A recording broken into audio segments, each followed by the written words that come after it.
Support comes from Missouri Forest Products Association, committed to sustainable and sound conservation of the state's forests, which support more than 41,000 Missouri jobs, resulting in a $10 billion industry. ChooseWood.com. This is St. Louis on the Air from St. Louis Public Radio. I'm Elaine Cha.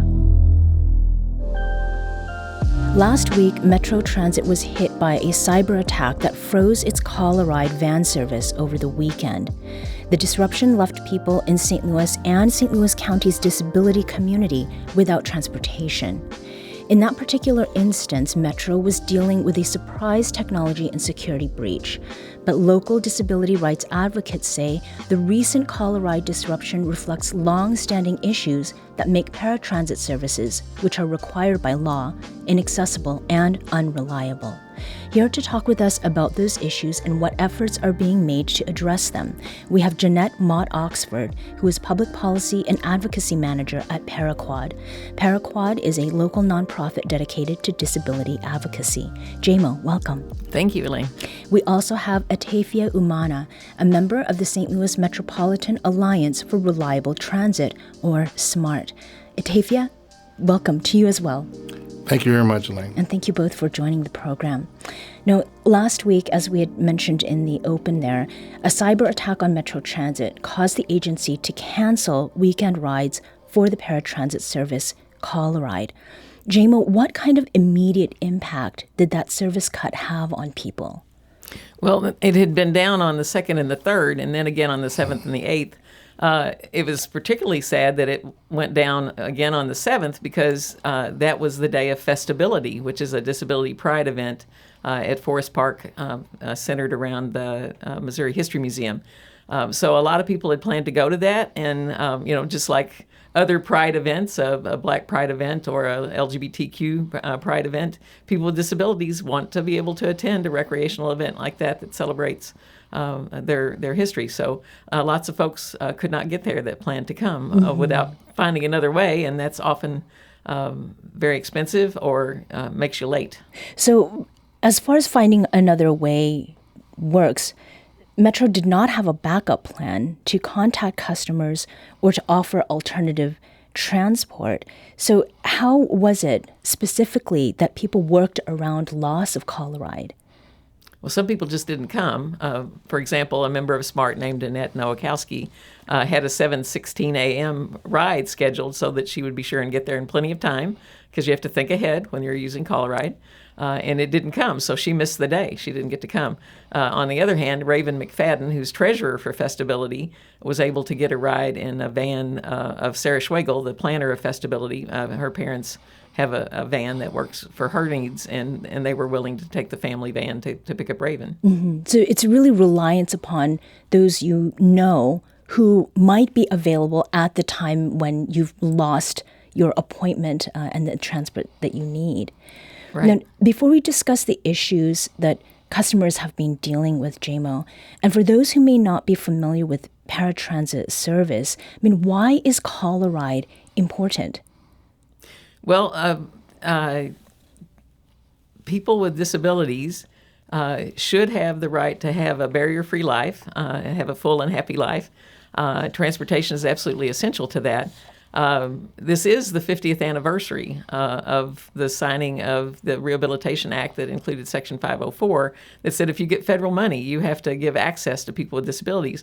Here we are 15 years later. Metro does get federal funds, and it's not been working well. In fact, Metro admitted in a letter to Paraquad that they had denied 18,000 rides in January of this year. And the rules for federal paratransit say that denials are to be rare rather than routine. Yeah, exactly. Right. Now, speaking of Metro Transit, which does handle Call-a-Ride here, they sent us more than a 3-page single-space statement, and part of that included a section on how the service routes work. And they'd said that routes for Metro Call-a-Ride start to be created 3 to 5 days in advance of the service, and that trips are optimized or moved periodically during the days leading up to the service, and that routes aren't finalized by their computer system, which failed, until midnight immediately preceding the day of service. And they also said that there's a big difference between how we get out this service in a dynamic scheduling system versus the fixed route service that people know for Metrobus and Metrolink. So there are no routes for Call a Ride. I mean, is this the way that this is being described? Does this all line up with what you understand it to be, JMO? Well, it's certainly true that that the list of who's going to use the route may vary from day to day because of who schedules, who has a doctor's appointment, who wants to go shop, whose work schedule is involved. But it would seem that you could at least do something like go old school and print out an Excel spreadsheet that would allow you to contact people who'd made a reservation for a certain day, instead of people having to guess why the van didn't show up. Right. And specifically on there not being rules, Metro Transit said that Call a Ride doesn't have routes per se, that not a specific number of vans that serve a specific street or set of streets, that it's an on-demand service through reservations, and that every day vans may take a different route, and that route, quote unquote, can change throughout the day as trips are canceled or need to be moved from one vehicle to another. Now, Etefia, you're someone who uses Call a Ride. What do you use that for? I use it for a multiplicity of things, from going to various medical appointments that I need to go to because of various complex medical conditions that I have, to going to different community organizational functions, to going to the gym, to going to meet friends, to just trying to utilize it in the best ways possible to have, as JMO said, a barrier-free life. When it functions properly, it's a good thing, but oftentimes it is at a very deficient level. It's very problematic, and I think is more systemic than anything else. Yeah. And Etefia, for you, vision is the primary reason that you use Call a Ride? It's one of the reasons that I use Call a Ride, because I'm blind. Yeah. For a lot of individuals in the visually impaired community, they are relying on Call a Ride to get to work, to get to medical appointments, because a lot of times people with blindness have other medical complexities as well. To go to various functions, or just to have a regular, standard life. Yeah. Unfortunately, we have to be reliant on transport in order to just have a regular life. So what happens when that regular life is disrupted, when Call a Ride does not work for you, Etefia? Well, now that's a very good question, because for some, it's a life and death situation. There are individuals that are medically compromised that need repeated treatments that could lead to death with missing those treatments or those medical appointments. And it's something that's quite serious and severe. And when there is something that the Call a Ride is not functioning correctly, or it does not show up, that could literally be a life or death situation for some individuals in the disabled community. And Metro is too big of an organization, too well-funded an organization to not have contingency plans, redundancies, different things in place technologically in order to make sure that there are some fail-safes, particularly for those individuals that they are well aware of that need those services in the most dire of circumstances. Right. And so when you had literally 5 days this month where there was no service at all, that could be problematic. And for others, it could mean just having to miss their appointments or miss their gym appointments or not go shopping or not go to church or not, do whatever, or try to find a family member or an Uber or something like that. Something else, right. Yeah, but that, again, a lot of individuals who are disabled are on disability. And when you're on disability, that compromises your fiscal viability. Right. And so that becomes sometimes unreachable for some individuals to make, a multiplicity of appointments. Right. In the time that you have been using Call Ride, how long has it been, Etefia? Well, I've been using it for about 8 or 9 years. And in that time, have you noticed that problems with Call Ride have worsened? Yeah. It's. Let me explain, please. From the top to the bottom, it's problematic. Even like you have to call and schedule to get a ride, and a lot of times individuals will say, "I've called 142 times this morning," and they have a system where it just kicks you out when you call if it's too many people. So you can't even, you call and then you're just off the phone. And it's a little ridiculous. And then if you do happen to reach someone at some points in times, it's almost like you are having a negotiation in terms of your trip. Let's say if you want to get somewhere at 8 in the morning or what have you, 8 might not be available. So you might have to get there at 6. Well, what's the problem with getting there at 6:30 or whatever? The place may not be open, or like, let's say if you have a particular point of termination when you have to leave a place. You might have needed to be there from 8 to 10. You might get there from 7 to 11:45, 12. And sometimes for some individuals who are disabled, it may pose, in addition to just being inefficient, it may be a safety risk, depending upon where they are. Sure. And those things need to be considered because, again, this is an entity that gets millions of dollars federally from the state, from the city, from the county, from philanthropic entities as well. And given those resources, there's a lack of accountability, obviously, and it's systemic, and it needs to be examined and overhauled because, again, those individuals that put folks in jeopardy this month alone, 5 or 6 days, where's the accountability? Right. Are they afraid for their employment? Who are they accountable to? And we notice that the commission is relatively opaque, and it's just from top to bottom.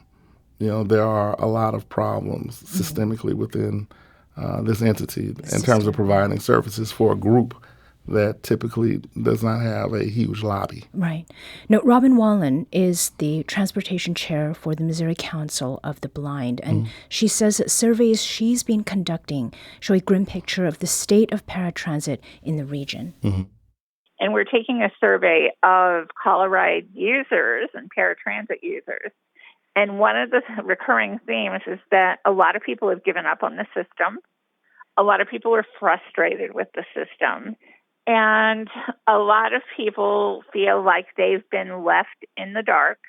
We have several members in our own organization who have used our deaf-blind individuals. Some of them use their SSP, which is their support service person, to provide transportation, and that is not actually the key role of that particular person. Other people have been relying on family, friends, ride shares. And we have a certain segment of our population that lives in areas where service has been cut that pretty much have no actual transportation that's readily available to them. And that's become a huge problem for a lot of people. What are your thoughts, JMO, on what Robin Wallen just stated there? Well, I certainly hear this from many folks that they feel stranded at home now, and then I also hear folks that are relying on Call a Ride to go to employment say what it means to them when they miss work because the transportation failed, because their employer doesn't have a program called "You Get Paid for the Day because Call a Ride failed." So it can mean that you have less income for the month. That can just set off a whole series of challenges for you, like an eviction notice or a utility disconnection notice. And putting people into that kind of stress is unacceptable.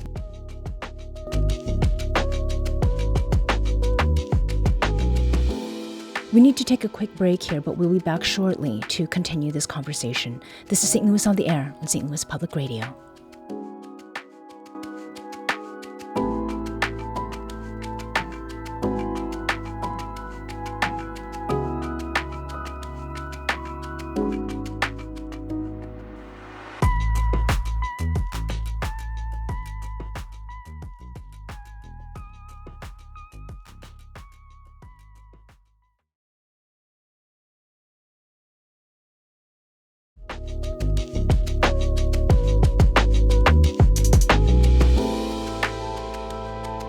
Welcome back. Elton Thomas is a manager at the nonprofit Lighthouse for the Blind and a board member at Paraquad. He stopped using Call a Ride many years ago because he knew it would hinder his career growth and says many fear termination of employment. What we find happening at a larger scale is that we're preparing adults, youth, to live their lives, to be employed, to be a part of the community, and then they run into transportation issues because our paratransit system is so unreliable. And I think about this often.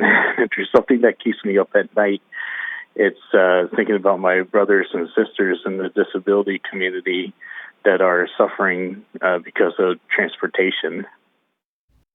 So again, that was Elton Thomas, who's a manager at the nonprofit Lighthouse for the Blind and board member at Paraquad.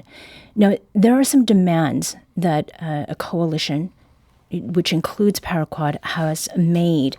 And those demands, there are 4 of them.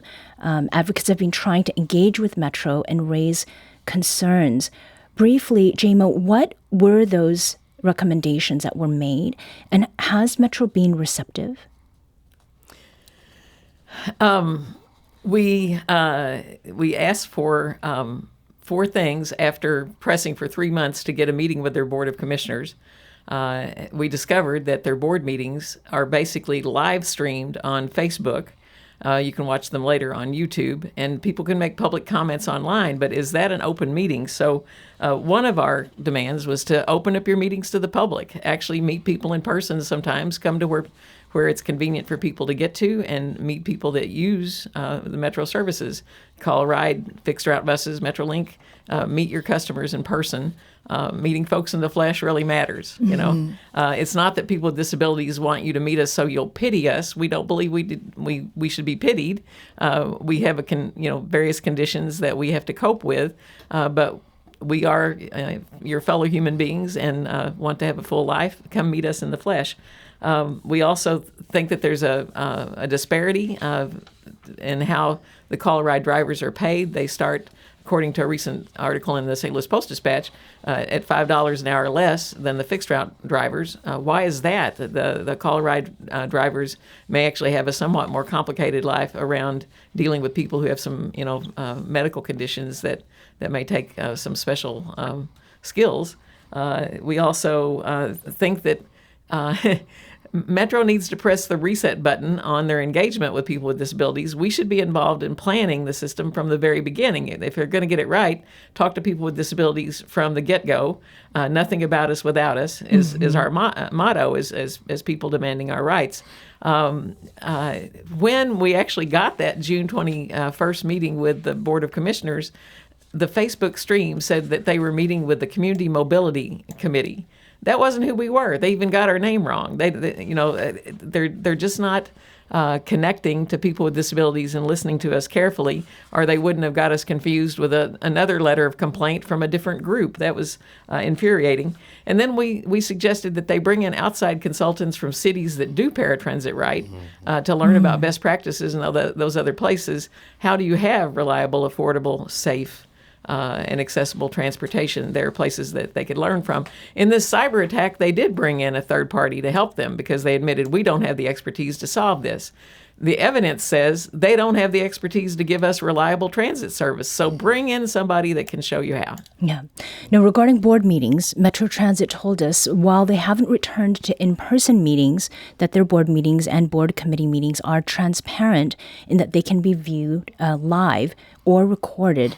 And regarding engagement, Metro Transit says they have conducted extensive research with Call Ride customers that includes mailings, meetings, emails, and creation and promotion of a dedicated website. The agency added that they're engaging with disability groups and that they respond to customer inquiries, and that the Regional Disability Transportation Network has a task force specific to improving transit options. They added, quote, "We want to continue to have real conversations with our customers with disabilities and their allies. We look forward to continuing to collaborate to improve transportation for older adults and people with disabilities in our region. We're working hard to make our planning and implementation processes more inclusive," unquote. Now, Etefia, as someone who uses this service, how does this strike you? It's very striking that they sent a letter with those comments in it because I am a rider, and there's not one rider that I think I know of that is engaging with Metro in a meaningful way, other than maybe calling somebody for a complaint. But then it's no engage. That's a bunch of foolishness. What does meaningful mean? Meaningful is, okay, as individuals who are utilizing the service should be a part of, you should have some of those individuals on the commission or a subgroup on the commission so they can hear from them in a meaningful way and take what they say into consideration if there is a very serious concern, as there are very serious concerns that many individuals do have for just even getting a ride. So I mean that's one way. Engage with the individuals who utilize your service, and there's been no emails, mailings, phone calls, or reaching out for in any entity that is really concerned with the quality of their services. That's going to be fundamental aspect of just doing business.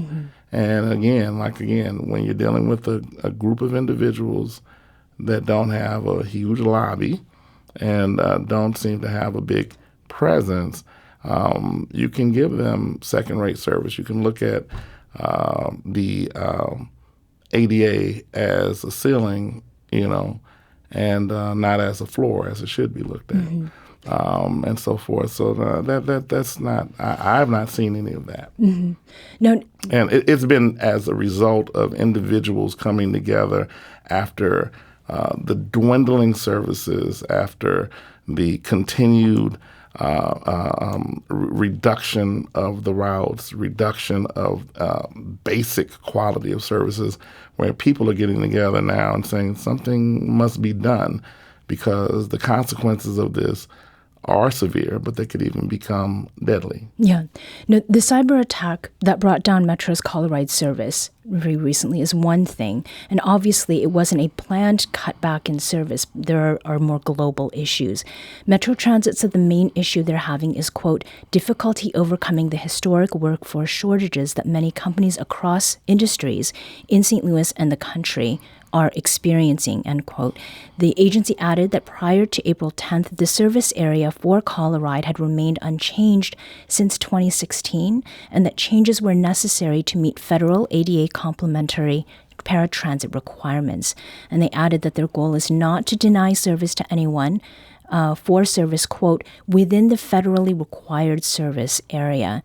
Metro Transit data shows that in the 10 weeks prior to this cyber attack that just happened over the weekend, that's July 24th to October 31st, that the agency denied 17% of rides and provided nearly 5,700 trips. And that's compared to a 39% denial rate from January 30th and April 9th. And that was about 5,100 rides. So, JMO, that certainly seems like progress. What do you make of this? It sounds better than it really is. Because if people give up calling, the denial rate will go down. You have fewer people trying. So the number of rides have increased slightly, and we take some heart in that. But don't take that drop from 39% to 17% to be a big leap, because it's not. There are people that are now having to get rides other ways that just aren't trying to use Call a Ride.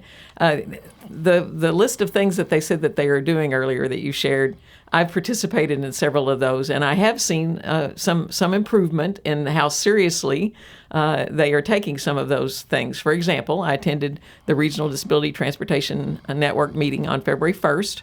It was my very first one because I started my job in January. And I would say that meeting was sort of a sleepwalking kind of meeting. It was on the calendar, so they had it. But guess what? On February 28th, they were going to announce massive route cuts. Did they tell us on February 1st in that meeting? They did not.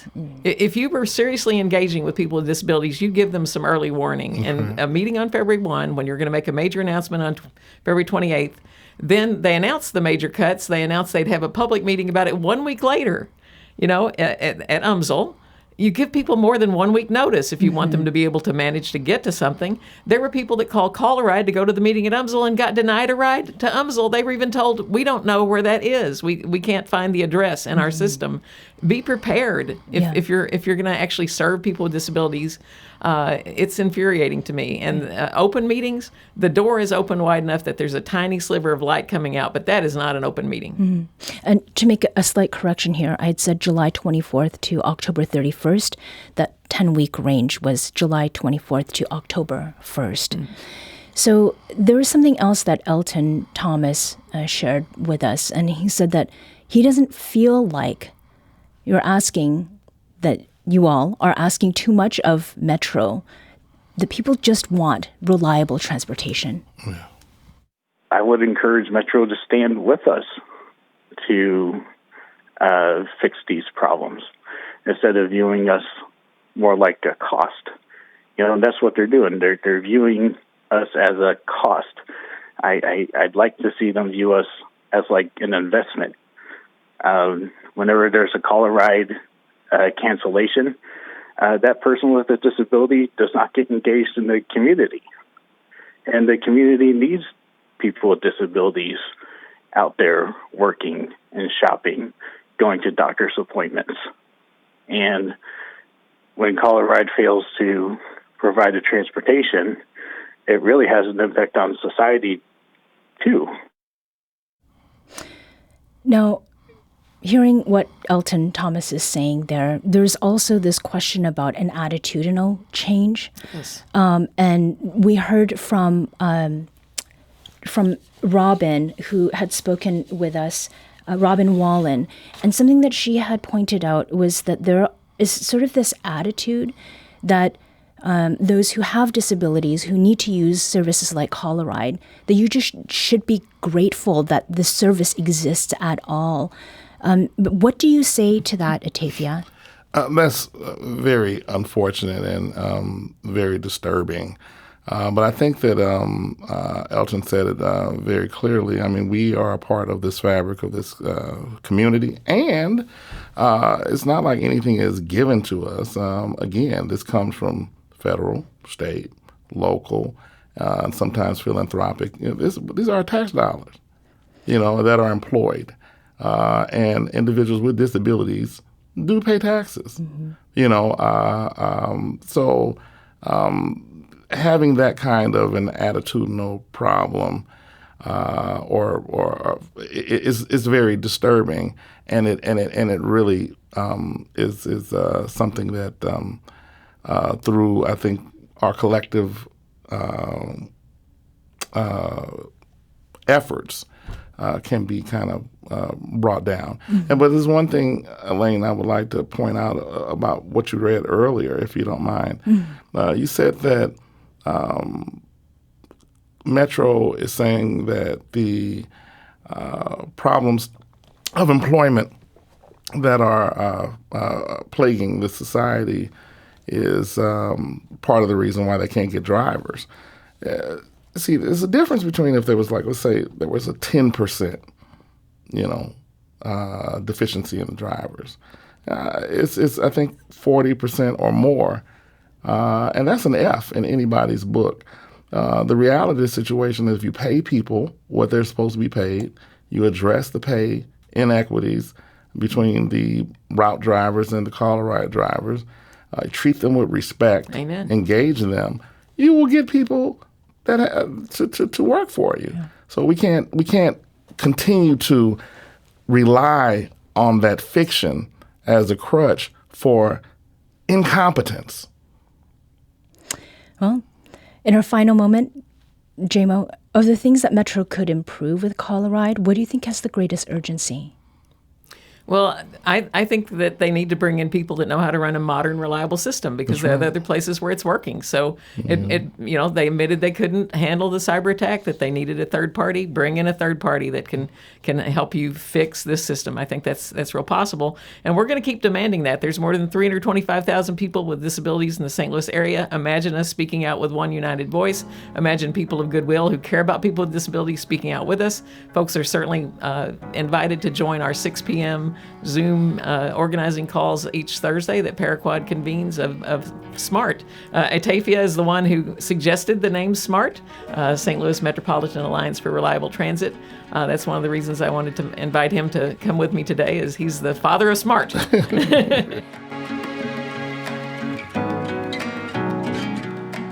Etefia and JMO, thank you so much for joining us today. Thanks for having us. Thank you, Elaine.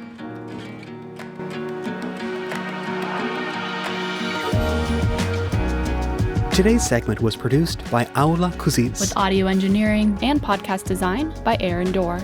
Our executive producer is Alex Hoyer.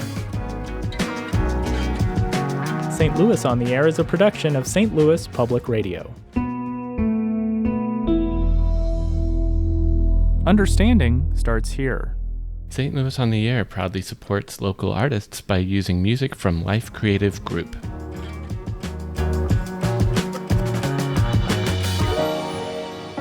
Do you find yourself regularly listening to episodes of St. Louis on the Air? Suggest us to a friend you think might enjoy our conversations. And leave us a review and rating on Apple Podcasts on the App Store. It's the simplest way to help people discover our show. Thanks. St. Louis Public Radio is a member-supported service of the University of Missouri St. Louis.